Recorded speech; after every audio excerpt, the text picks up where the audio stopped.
Oh my goodness. Oh my goodness. So much new music dropping. Oh my God. It's just raining cats and dogs out here. Now, if you guys don't know, I'm Chesco McKinnon, as always. On the other end, my partner in crime, Matthew Magnus, on the other end, as always. And yeah, like I said, we're going to be talking about Certified Lover Boy, but we have talked about it to great extent. We've talked about the Donda versus Certified beef, the Drake Ye stuff, in our live streams that we do Thursday, 5 p.m. PST, 8 p.m. EST. It's linked in our description, and also it'll come up in a card right somewhere right about now. Somewhere. I don't know where. Yeah, I never know where these pop up, but there you go. Yeah. So if you guys have something you want to tell us, something you want to yell at us about, tune in, and yeah, we can respond to you and do all that fun stuff. Now, there has been much debate regarding this album. Yes. I want to start off with love, if that's cool with you. Okay, we'll start off the high note. Yeah, I feel like anytime it's an intervention, you got to start off with love. So this is an intervention. Okay. This is an intervention, this review. Okay. What aspects did you like about Certified? We'll start there. Yeah. I thought the production was amazing. The beats were great. They hit. I mean, obviously when you get a Drake album, it's gonna sound amazing. I mean, it's Drake. The features I thought were awesome too, like 21 Savage, Rick Ross, Lil Wayne, like some of the best verses that I've heard from them in a minute. Also really glad that we got Kid Cudi on there. And I really liked the versions of the songs that were leaked before. That finally, I hear the full quality version of them, or they change little aspects here and there, which I really like discovering during my time during the album. I'm seeing the look on your face of just like, I'm trying to find something. I'm like, I think that's exhausted my list right there. Yeah. We'll get to some other standout moments, some other aspects I like. I think it's a really easy listen. Like, you can put the album on in the background and it'll just, there are several really great songs, really amazing songs with big replay value, and they're good song titles. That's one thing that I have Certified over Donda with. True. Is this, very memorable song titles, and I like the times when he commits to the aesthetic of Certified Lover Boy and the album cover, and I love when it actually reflects itself in the music. I'll just get into some of my standout songs, and I have in parentheses, for better or for worse, they stand out. But these all stand out for better. Champagne Poetry, obviously the intro, Drake has never missed on those. I love All with the Jay-Z feature. I think that was such a replayable track, something I listen to all the time. Pipe Down is making its way to some of my top 2015 Drake records, just because I feel like that, again, it commits to the aesthetic, and also he does some stuff with his vocals that I really like. And the same thing with Erase My Mind. It sounds like a Majid Jordan song. Yeah, and I love it. I love that harp that plays in the background. That, again, it screams Certified Lover Boy, and I love when this album goes there. Yeah, how about you? What are some standout songs? Off the bat, Way Too Sexy. I don't care what people have to say about it. I don't care if it's a meme, too sexy whatever. For your girl. Too this sexy song for this world. Will always hit, bro. It has me. It's got me in my BBL moments. I'm just sitting there. I'm in the club, just like vibing. Hey, Swagapinos, we back. Yeah, this song is bringing us back. This song alone, which is kind of crazy because this is actually Future's first #1 song, like ever, which is long overdue. Jesus. Anyway, I think it's just one of those songs that you either love or hate because it's Drake, but I'm gonna choose to love this one. Get Along Better, also amazing. I think that has the Ty Dolla $ign feature on it. And then obviously You Only Live Twice, one of the best Lil Wayne verses of the year. I think second to probably his verse on Hot Wind Blows off of Call Me If You Get Lost. But I think one honorable mention though would probably be I Miss You Too featuring Kid Cudi, which was a great track. That was really more of a Kid Cudi track, which is why I liked it. But there's some a few standouts for me on this. Yeah. How about features? There were a lot, kind of in that way, very similar to Donda, in that it's a very stacked track list. True. What were some that you felt like you were used to the best potential? Ty Dolla $ign, like I said before, always kills it on the features, but I felt like he really stood out in this album specifically. 21 Savage on Knife Talk. On Knife Talk, yeah. Great. I mean, again, another rapper who's been killing it. Definitely in the running for best feature run for this year for our award show. And then, like I said, Lil Wayne, I think personally might be the best feature on the album. I like that take, yeah. But I will say that Future, I don't know. Future, he's the reason why I love Way Too Sexy, so I feel like I love them both for very different reasons. So yeah, and also he has a good spot on In Too Deep onto the second half. Yeah, true. Yeah, some of my other favorites features that I like.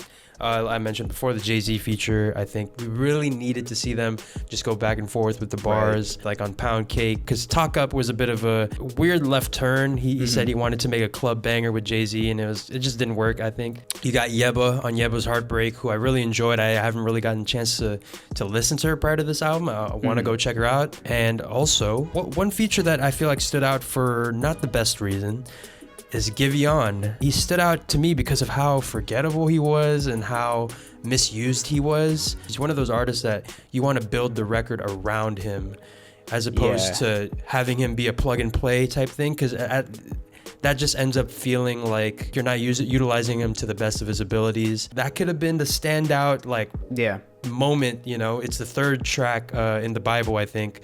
So, that could have been the moment that you sit back and you're like, damn, like this album is about to take me somewhere. And unfortunately, that record as a whole, and specifically Giveon's feature, just didn't do it for me. So it kind of set the tone for how the rest of the album was going to go.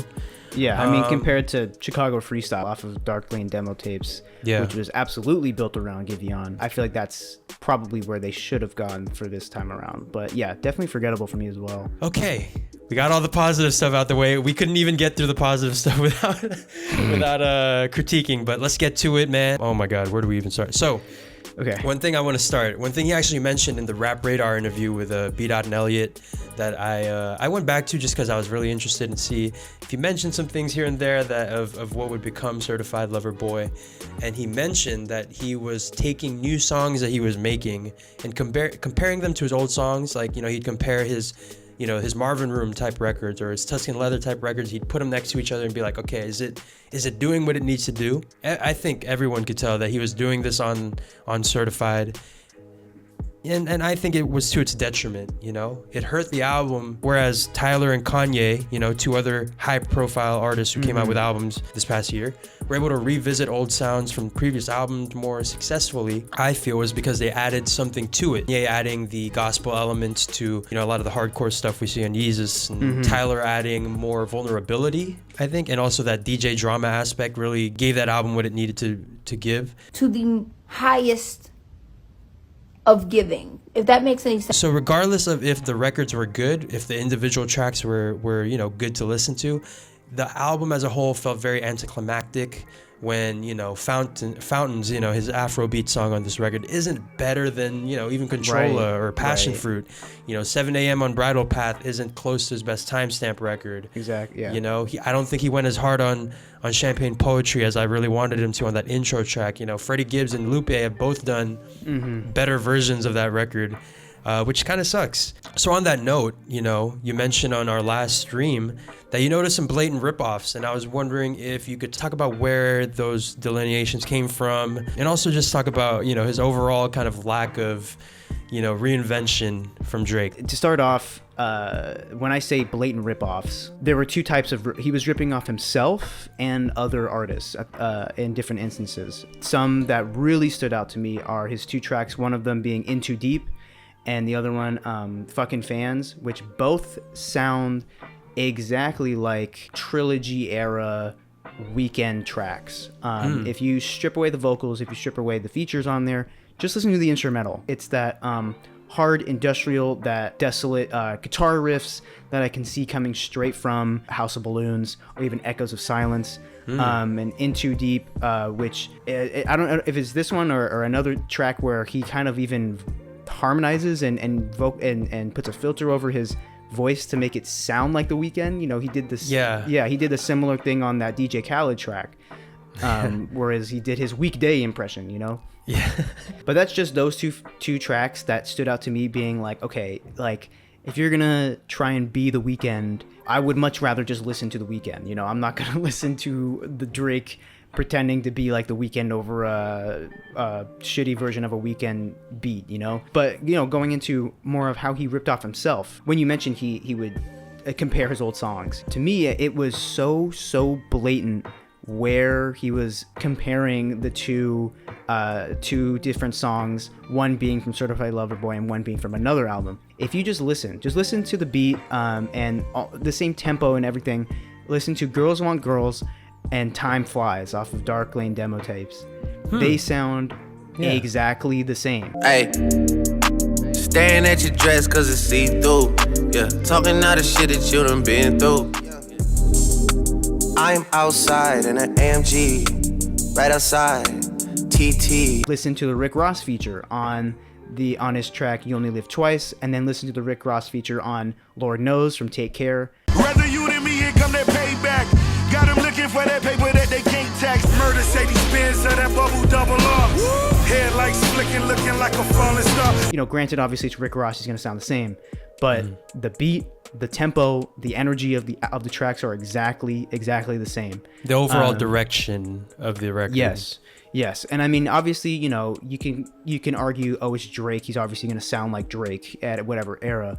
But even within the very nature of the songs themselves, like the structure, like I said, the energy of the tracks, they are almost blatant rips off of songs he's already made. Going back to your other point that you brought up, the overall lack of reinvention is because of that. Is like, well, this song worked. Let me just copy and paste that onto this album and do that for a bunch of tracks because I know it's gonna work.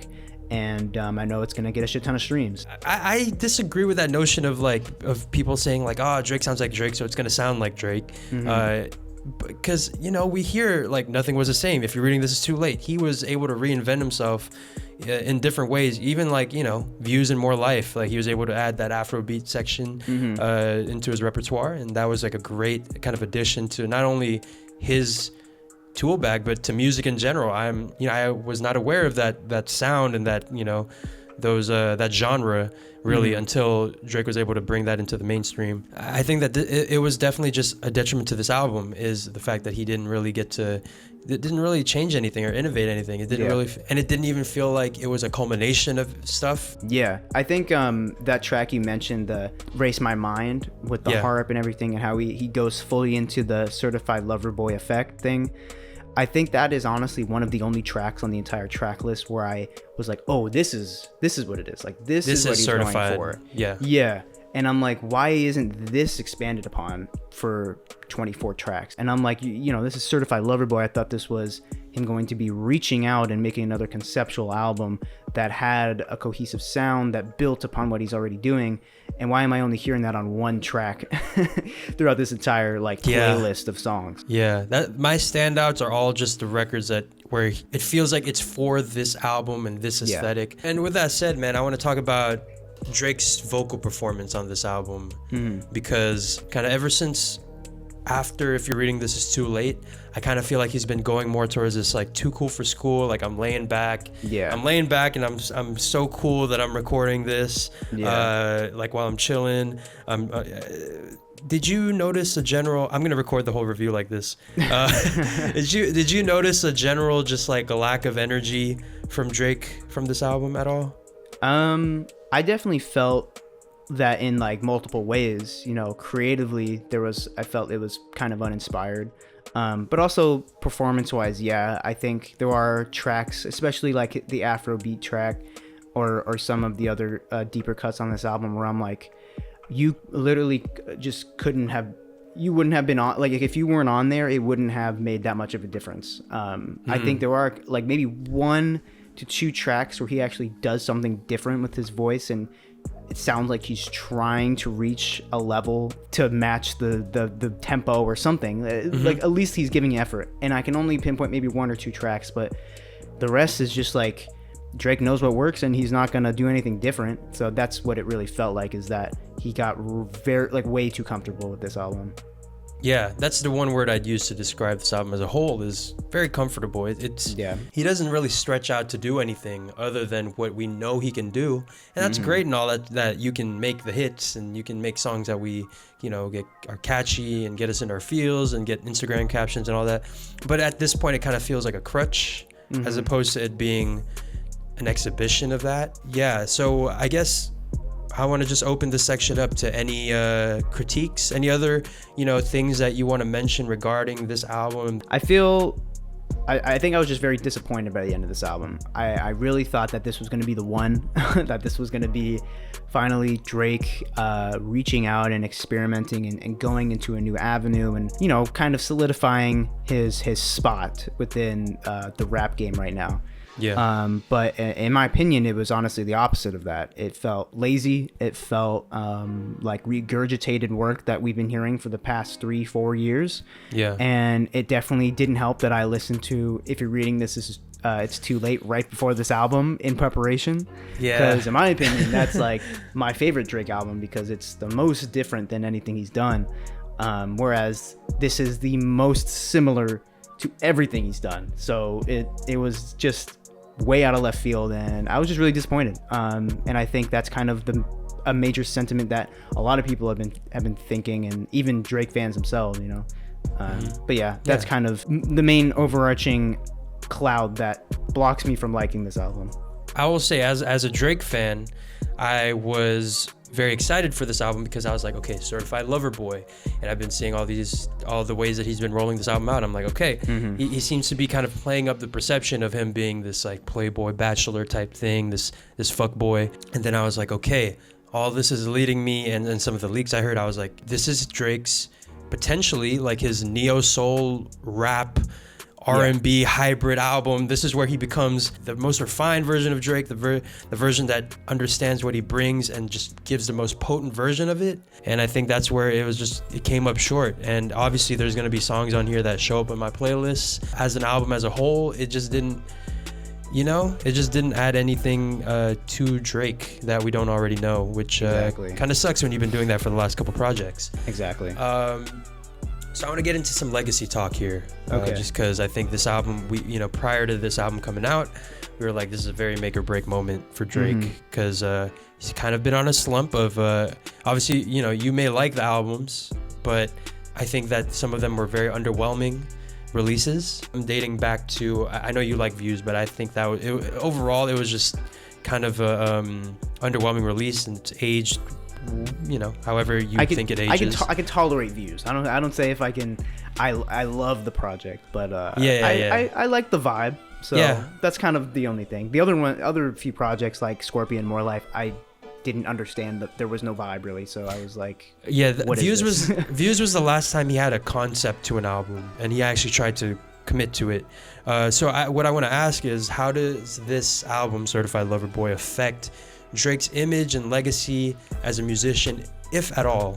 Okay, I will say, like, at this point, Drake to me is like no longer a musician anymore. He's no longer an artist. I feel like he's purely a businessman, and a really good one at that.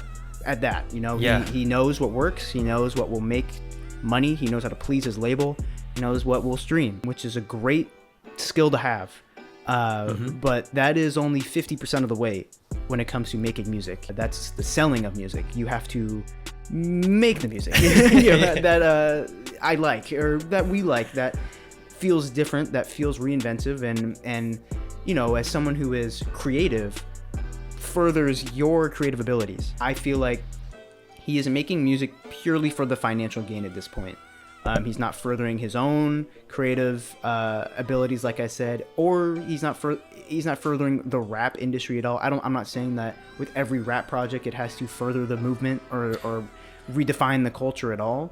But he did it. He combined R&B and rap in a way that had been seen before, but was never accepted as much as it was with Drake now. Now everyone's singing. Every rapper's singing now. Exactly. Yeah, he's done it time and time again. But I feel like he has already proven himself. He has nothing left to prove. He's Drake. He's at the top. He knows that. He knows he will always be at the top, and he will be. I don't think this is going to be the downfall of Drake. Drake will always be where he's at, and he will always make music for his audience, and those people are going to keep buying and consuming his music. It won't affect his legacy. There will be people, Drake will always be around, but I don't think people who are actually into rap itself, even the combination of rap and neo soul and R&B, I don't think people will be putting him in the bracket of greatest of all time. If we're talking about creatively as an artist versus other artists. Numbers wise, yeah, of course he's gonna be on top. Has Wilt Chamberlain type stats, like it's insane. Or hits in the Beatles. Yeah, I think image wise, I think it's definitely affected him, but legacy wise, I don't think so. Yeah, I definitely agree. I think it's set in stone what we're gonna say about him when it's all said and done. But I do think that this definitely cements him as the numbers guy. I was really interested in Drake after this Certified Lover Boy album, so I was listening to a couple interviews, and it's really interesting because like around Nothing Was the Same era, he was saying like, I don't care about the numbers, like the numbers are what they are. Yeah. But what speaks is the music. Nah, I don't know. I mean, like it's whatever, If I do 900, is that a loss? Like I don't know. Like who cares? It's just like, do you like the music or do you not? Are you coming to the shows to enjoy yourself and let loose? Does the album help you with what you're going through? If it does, then I don't care how many I sell. Like I just want you to be happy. And I'm just like, I'm sitting there and I'm like, damn, where is this Drake? Where is this guy? Like what happened? Somewhere during Views maybe was where that changed, but I don't know. For now he's completely shifted into I'm the numbers, I'm the stats guy. Like you said, he's not really an artist anymore as much as he is a scientist, Right. A mathematician. So yeah, in that sense, that kind of changes Drake for me. And he'll always be able to do the bars, but lately they haven't been hitting the same. So I can't help but feel like, it's a tough time to be a Drake fan, kind of. Here's a question, a little fun question, because there's been a lot of talk about, who's your top 5, smoking on your top 5. Is his spot on the top 5 rappers right now in Jeopardy going into the 2020s? He was part of that big 3 of J. Cole, Kendrick, and him. But, we're getting into... Let me tell you right now. My top 5 is Drake.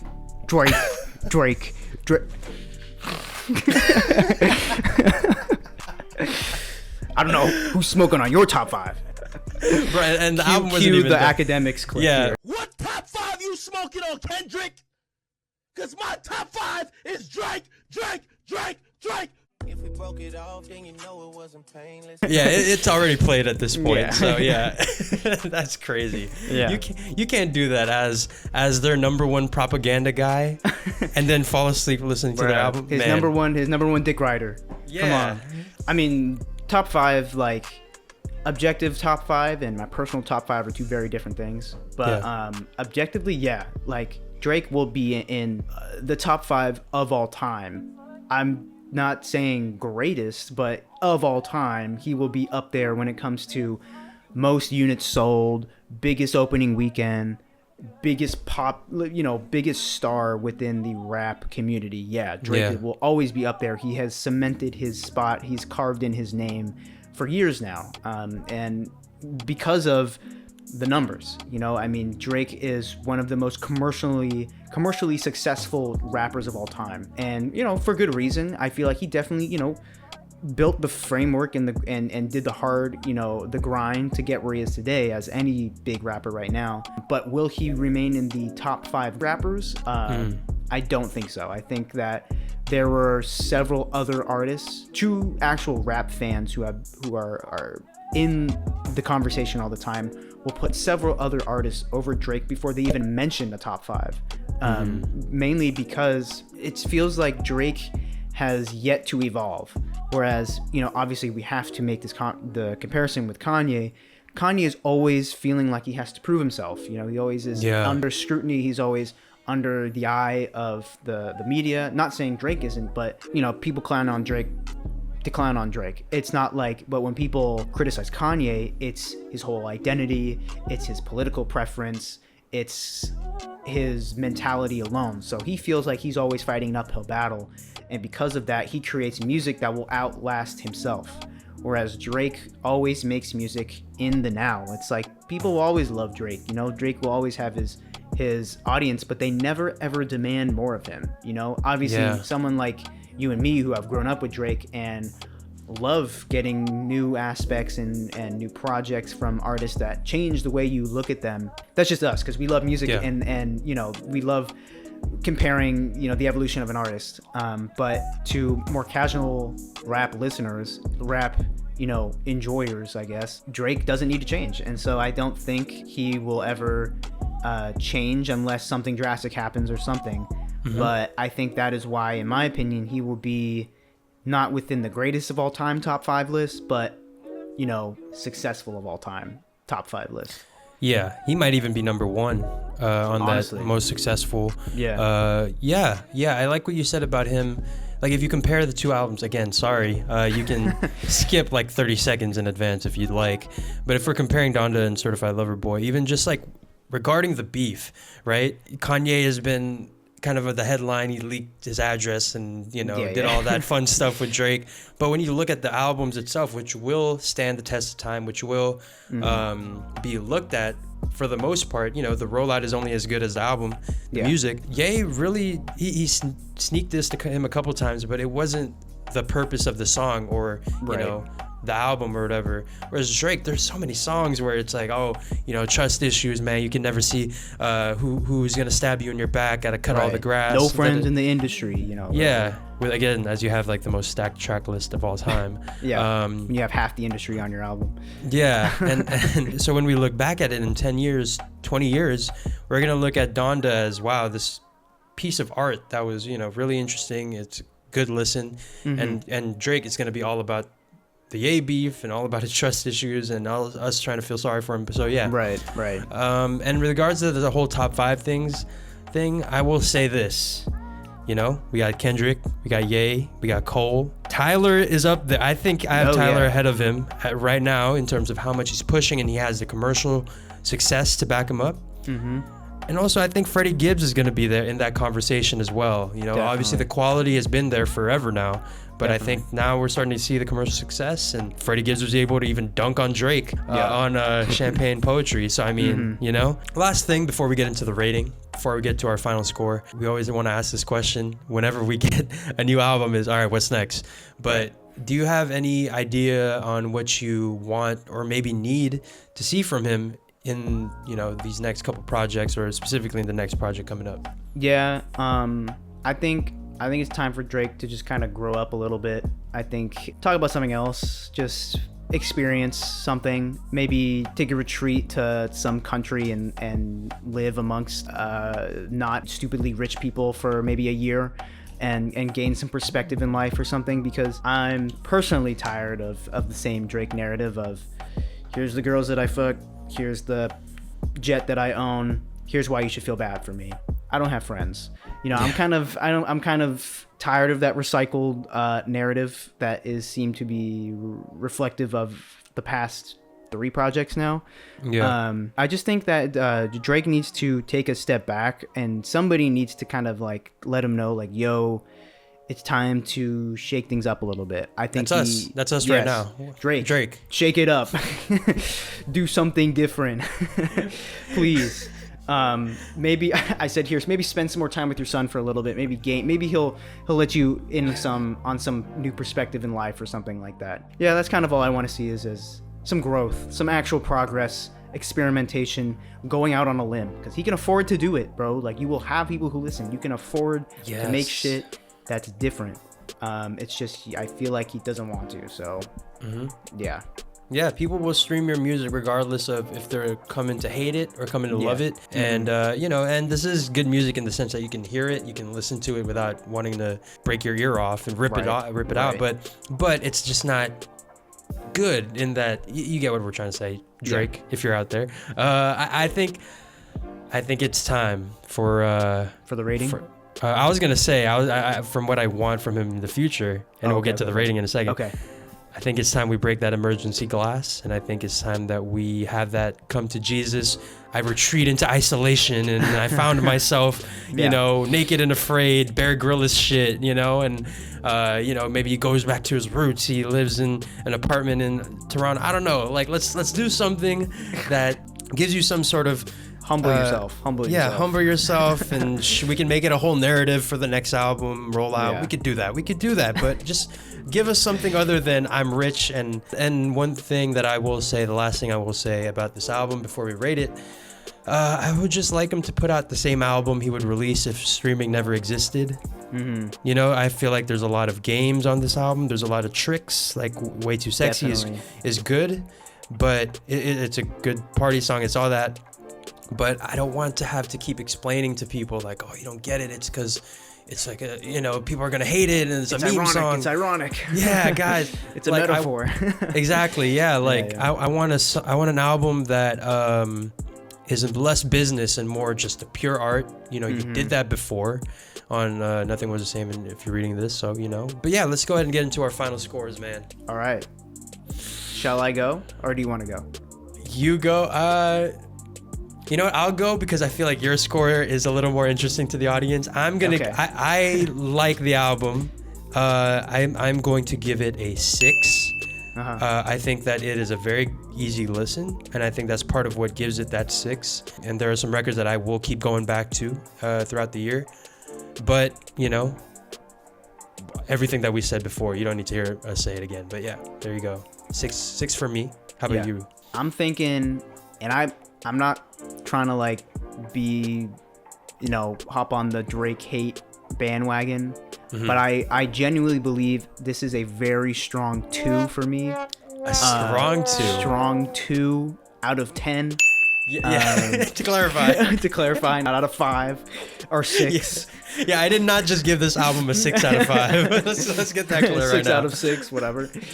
I mean, mainly because this was the first time that I listened to an album and I didn't want to listen to it again.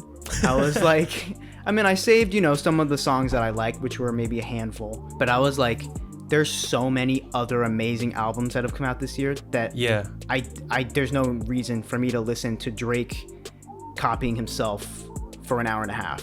There's no reason. Like, just go listen to any other Drake album. I will listen to Nothing Was the Same, Take Care, If You're Reading This Is Too Late for the next 4 years if I have to, because those are great albums, and I feel like they transcend, time and they're timeless in their regard. No thoughts in my mind happened after finishing this album.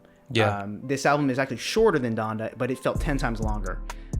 So my opinion, not a big fan of this album. Drake has some incredible albums that he's released in the past, but this one unfortunately was a miss for me. Yeah, absolutely. Just my opinion. Yeah. I gave it a decently high rating, but it also was a miss. I think for me personally, I love there is some songs that have great replay value. And yeah. So, Drake, we love you. This comes from a place of love. I want to see you succeed, bro. But in do the better, right man. ways. In the right ways. Yes, please, bro. But yeah, that about does it. That's our review of Certified Lover Boy. Obviously, if you agree with us, you disagree with us, let us know in the comments. We will be down there debating you. No, we'll be down there. We always like the conversation, so please leave your thoughts below. While you're down there, go ahead and leave a like, subscribe, and hit that notification because we go live every single week on Thursdays at 5 p.m.